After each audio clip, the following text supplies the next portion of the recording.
Hello, hello, hello, English learners. Welcome back to the Fluent English Room. This is your cozy, safe space to learn easy, natural English through real, everyday conversations. I'm Paul, currently recovering from severe professional embarrassment and trying to rebuild my conversational confidence. And I'm Sarah. We are so incredibly happy to have you back in our room today. Today, we are diving deep into a topic that affects almost every single language learner: what to do when your mind goes completely blank mid-sentence. Yes, it is that awful, terrifying moment when you know the words in your head, but the moment you open your mouth, poof, lights off, empty room.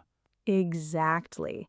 But before we unlock the secrets to a calmer brain, we have a tiny favor to ask you.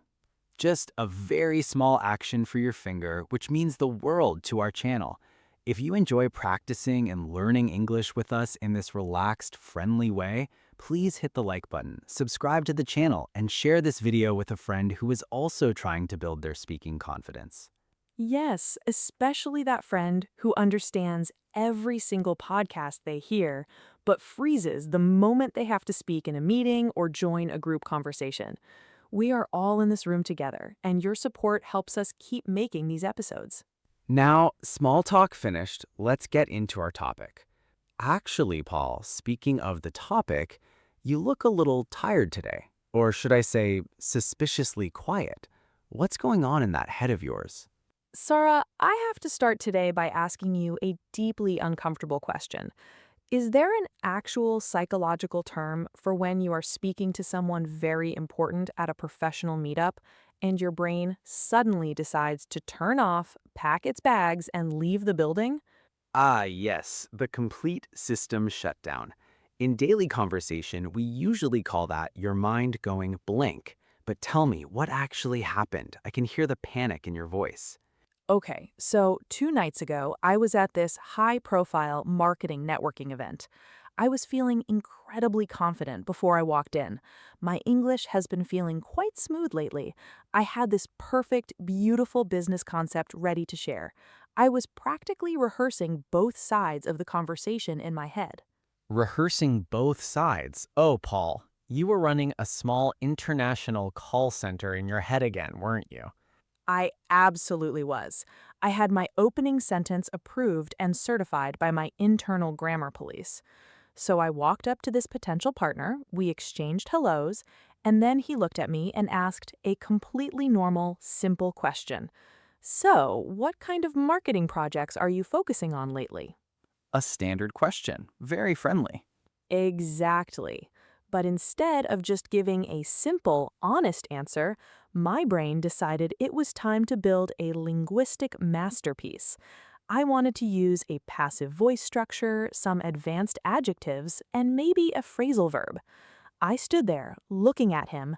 My mouth was slightly open, and nothing, absolutely nothing came out. Oh no, the classic frozen brain. How long did the silence last? It felt like 3 decades.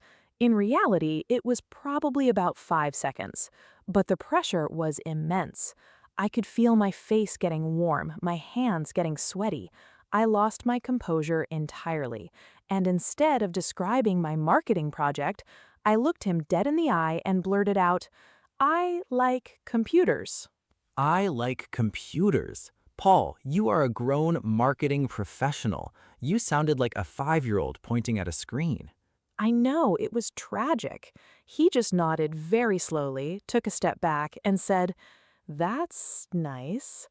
I immediately excused myself to get a glass of water and basically spent the next 20 minutes hiding in the bathroom checking my phone. And that is why we are here today, because my absolute best English always arrives when I'm sitting alone in the taxi on the way home 20 minutes after the conversation has ended.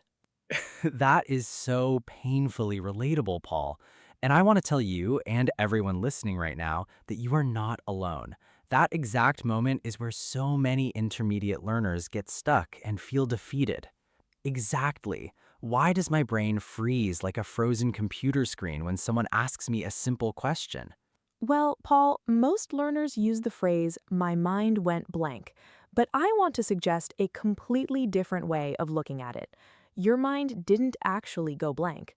The truth is, your brain got way too crowded. Crowded, like a subway train at rush hour? Exactly. Think of your spoken English like a very narrow, single doorway.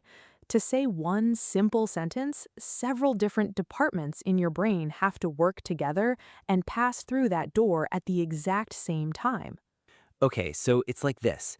The barista looks at me and my brain instantly starts running at 300 miles an hour because the grammar department is shouting, use the conditional structure, while the vocabulary department is frantically flipping through a dictionary trying to find a B2 adjective like exquisite. But then the pronunciation department starts panicking about whether the L in almond is silent or not. And meanwhile, fear is standing on top of the desk, screaming, everyone is looking at you. If you make a mistake, you will look stupid.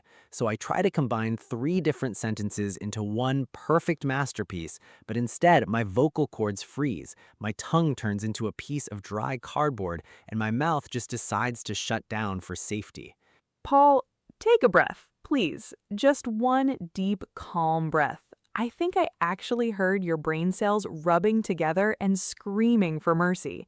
You were speaking so fast, I thought you were trying to read the terms and conditions of a software update. I was. That is literally what is happening inside my head when I try to speak. It's exhausting. I know it is, Paul, but do you see what you just did? You let all those departments run the show at once. First, you had the grammar department running around with a dusty textbook screaming, wait, is this past simple or present perfect? Do we need in or at? Stop everything until I check the rules. Yes, that is incredibly accurate. And then the vocabulary department pushes in, saying, no, like is too simple, good is boring. Let's find a beautiful advanced B2 word to make us sound incredibly intelligent. Right behind them is the pronunciation department, nervously whispering, wait, is the L silent in walk? What if we make a strange face while trying to pronounce this sound? Exactly.